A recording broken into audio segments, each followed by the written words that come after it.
Assalamualaikum warahmatullahi wabarakatuh. Baiklah, hari ini kita akan belajar tentang hukum Newton. Saya Anita Ekawati, guru SMA Negeri 4 Lahat, Provinsi Sumatera Selatan. Silakan membaca doa terlebih dahulu sebelum belajar agar berkah ilmu yang kita pelajari. Materi pokok di sini yang akan dipelajari yaitu tentang gaya, hukum gerak Newton, dan penerapan hukum Newton dalam kehidupan sehari-hari.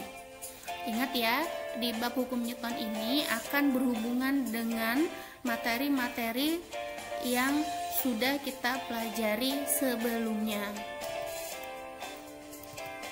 Gaya itu adalah suatu dorongan atau tarikan pada suatu benda dan dihasilkan dari interaksi benda-benda dengan benda lainnya. Sebuah gaya dapat mengubah keadaan gerak, bentuk, dan ukuran suatu benda. Resultan gaya, sigma F. Gaya merupakan besaran vektor yang dinyatakan dengan simbol F bold, F ditebelin kayak gitu. Jadi dalam satuan internasional, besar gaya dinyatakan dalam hukum Newton disingkat dengan N. Besar resultan gaya-gaya dengan arah yang sama adalah nilai dari gaya-gaya yang dijumlahkan, sedangkan arahnya sama dengan arah gaya-gaya tersebut. Seperti ini. Jadi sigma F sama dengan F1 ditambah F2.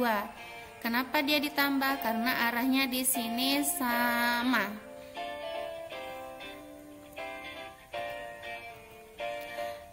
Besar resultan gaya-gaya dengan arah berlawanan adalah selisih gaya-gaya tersebut, sedangkan arahnya sama dengan arah komponen gaya yang lebih besar. Seperti ini. Ini kan berlawanan ya. Berarti sigma F sama dengan F1 dikurangi F2. Dari mana kita bisa menentukan yang ini positif atau negatif? Kalau saya acuannya lebih suka menggunakan Kartesius. Ke kanan positif dan ke kiri arahnya dia negatif. Resultan dua buah gaya yang mempunyai titik tangkap sama tetapi arahnya berbeda dapat ditentukan dengan menggunakan metode segitiga atau metode jajar genjang. Ingat lagi bab vektor yang pernah kita pelajari. Menentukan resultan gaya dengan analitik. Ini sudah kita pelajari di bab sebelumnya ya. Coba lihat lagi video yang sudah saya bagikan. Sigma F sama dengan akar F1 kuadrat ditambah F2 kuadrat ditambah 2F1 F2 cos alfa. Sigma F adalah besar resultan gaya, F1 adalah besar gaya F1, dan F2 adalah besar gaya F2, sedangkan alfa adalah sudut antara F1 dan F2. Arah resultan gaya, ini sudah kita bahas di bab vektor ya. Kalian bisa buka lagi videonya. Jenis-jenis gaya. Berat, simbolnya adalah W kecil. Berat merupakan gaya gravitasi yang bekerja pada suatu benda yang berada di dekat permukaan bumi.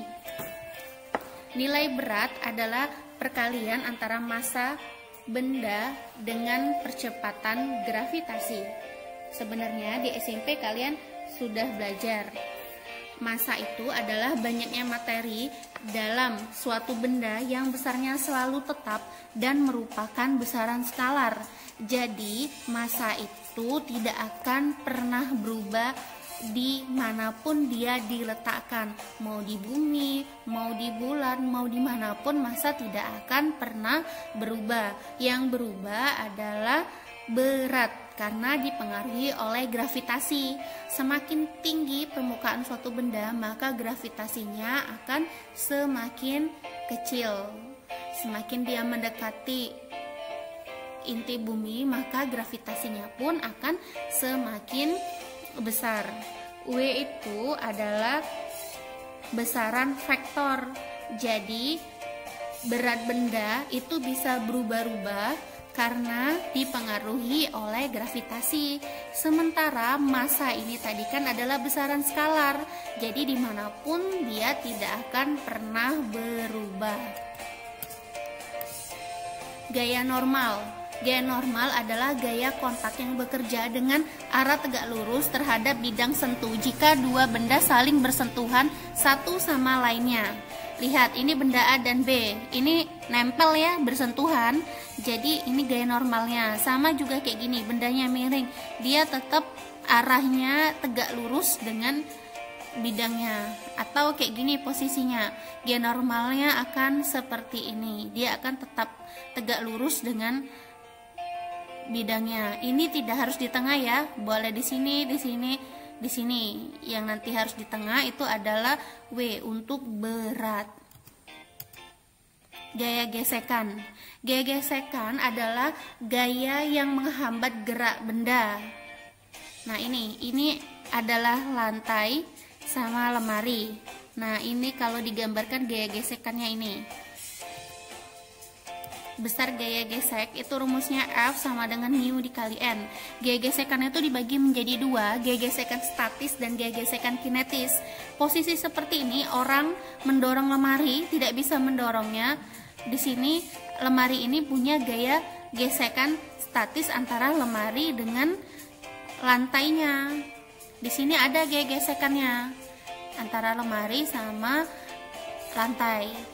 Gaya gesekan yaitu gaya geseknya adalah gaya gesek statis, sedangkan gaya gesek kinetis itu untuk bendanya yang bisa bergerak, dalam keadaan bergerak. Misalnya kalian mengendarai motor, nah antara roda sama jalan aspalnya saat posisi motor sedang bergerak itu adalah gaya gesekan kinetis. F itu adalah gaya gesekan, disimboli dengan F kecil ya. Mu itu adalah koefisien gesekan dan N itu adalah gaya normal. Tegangan tali disimbolin dengan T besar. Tegangan tali merupakan gaya yang diteruskan melalui tali atau kawat ketika tali atau kawat ditarik sekuat-kuatnya oleh gaya yang bekerja pada salah satu ujung tali atau kawat tersebut. Nah, seperti ini. Jika kalian praktekkan, misalnya ada tali yang kalian ikat ke pohon terus kalian tarik. Nah, terus berikutnya diagram bebas benda. Diagram bebas benda adalah suatu diagram yang digunakan untuk menunjukkan besar relatif dan arah sebuah gaya yang bekerja pada suatu benda dalam keadaan tertentu. Bagaimana diagram bebas benda yang terletak di atas meja di samping?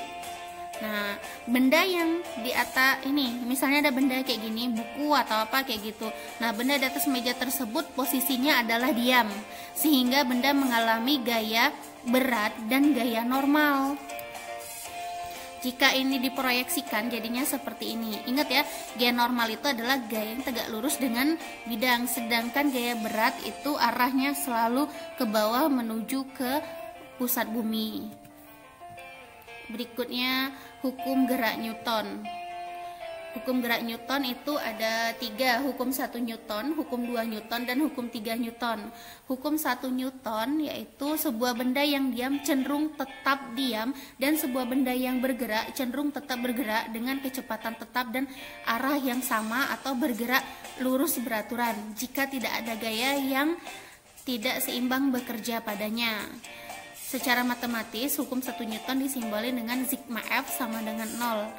Ingat ya, sigma F sama dengan 0. Intinya benda yang diam akan mempertahankan keadaan diamnya dan benda yang bergerak akan mempertahankan geraknya. Hukum pertama Newton ini sering disebut dengan hukum kelembaman karena hukum ini menyatakan sifat dasar atau suatu benda yang disebut kelembaman.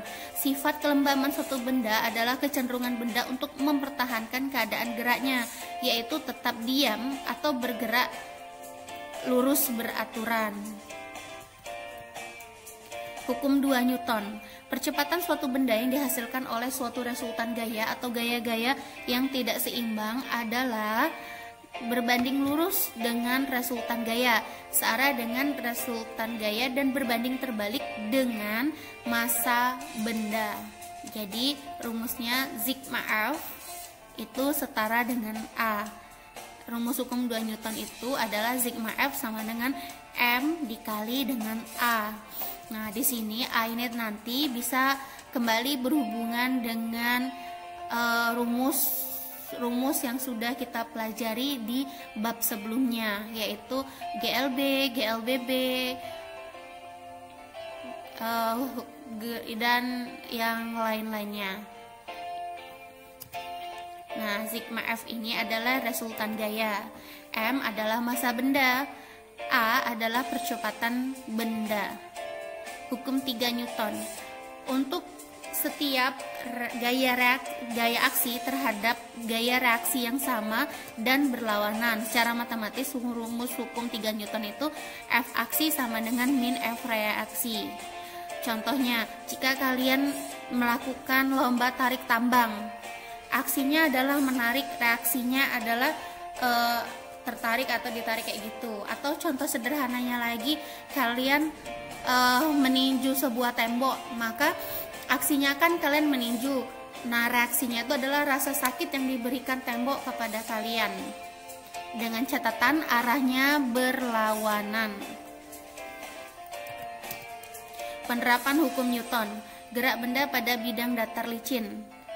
Perhatikan ya, ini adalah benda. Nah, jika bidangnya datar licin, maka gaya gesekannya akan diabaikan. Ingat ya, pada bidang datar licin, benda tidak mengalami gaya gesekan sehingga benda hanya dipengaruhi oleh gaya penyebab gerak, yaitu F. Massa gerak ini dapat diselesaikan dengan hukum 2 Newton. F sama dengan M kali A. Bergerak benda pada bidang datar kasar. Nah, ini geraknya. Dia lebih lamban daripada yang bidang licin ya. Pada bidang datar kasar, benda mengalami gaya gesekan F, sehingga resultan gayanya adalah F min F gaya dikurangi F gesekan. Nah, masalah gerak ini dapat diselesaikan dengan hukum 2 Newton.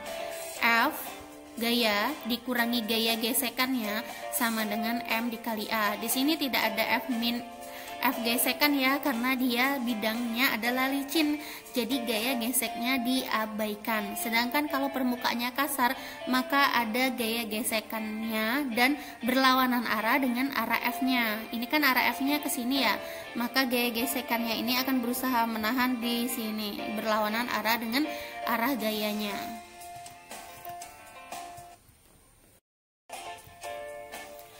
Gerak benda pada bidang miring.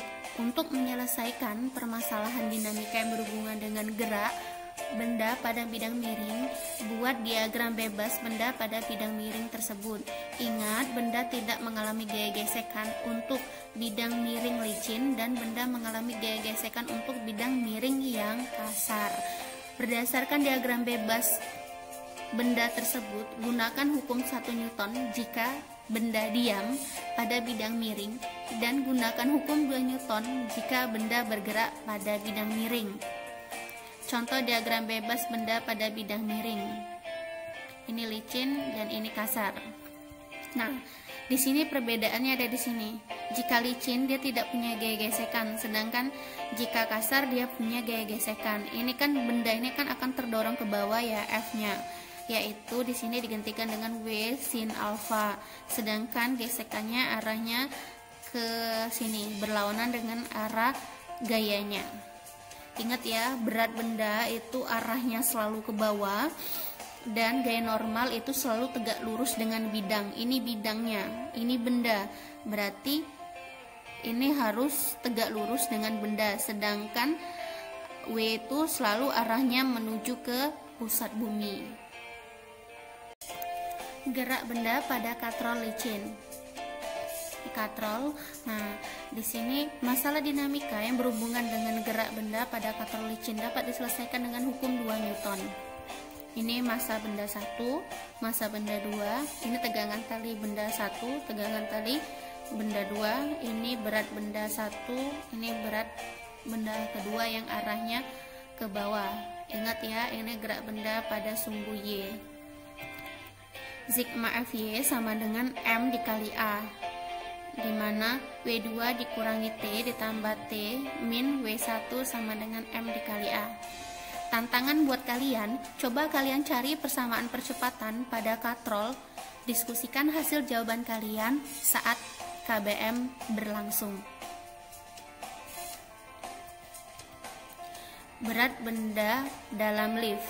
Untuk menyelesaikan permasalahan dinamika yang berhubungan dengan berat benda dalam lift dapat digunakan hukum 1 Newton ketika lift diam atau bergerak lurus beraturan, dan hukum 2 Newton ketika lift bergerak dengan percepatan tertentu. Jadi ketika lift diam atau ber-GLB, jadi sigma Fy sama dengan 0, di mana F min W sama dengan 0. F adalah gaya yang mendesak lantai lift, sedangkan W adalah berat benda dalam lift. Ketika lift bergerak ke atas dengan percepatan A, sigma Fy sama dengan M kali A, F min W sama dengan M kali A. Jadi dapat F sama dengan M dalam kurung A plus G. Tantangan buat kalian, ilustrasikan diagram gaya pada lift yang bergerak ke atas dan ke bawah. Diskusikan hasil jawaban kalian pada saat KBM. Ini adalah panduan rumusnya. Kalian harus ilustrasikan diagram gaya pada lift yang bergerak ke atas maupun yang bergerak ke bawah sehingga nanti bisa dapat persamaan ini. Ketika lift bergerak ke bawah dengan percepatan A, sigma Fy sama dengan M kali A, dan W min F sama dengan M kali A. Nanti hasil akhirnya akan dapat persamaan F sama dengan M dalam kurung G min A. Gaya sentripetal. Gaya sentripetal merupakan resultan gaya yang dialami oleh benda yang bergerak melingkar dengan arah kelajuan ke pusat lintasan radial. Fs, F sentripetal sama dengan mv kuadrat per R, atau Fs sama dengan m omega kuadrat dikali R. Karena di rumus gerak melingkar kemarin kita sudah belajar V sama dengan omega dikali R. Fs adalah gaya sentripetal, m adalah massa benda, V adalah kecepatan linier benda, omega kecepatan sudut benda, R adalah jari-jari lintasan. Terima kasih banyak sudah menonton video ini. Jangan lupa like and subscribe. Semangat belajar fisika dan patuhi protokol kesehatan. Assalamualaikum warahmatullahi wabarakatuh.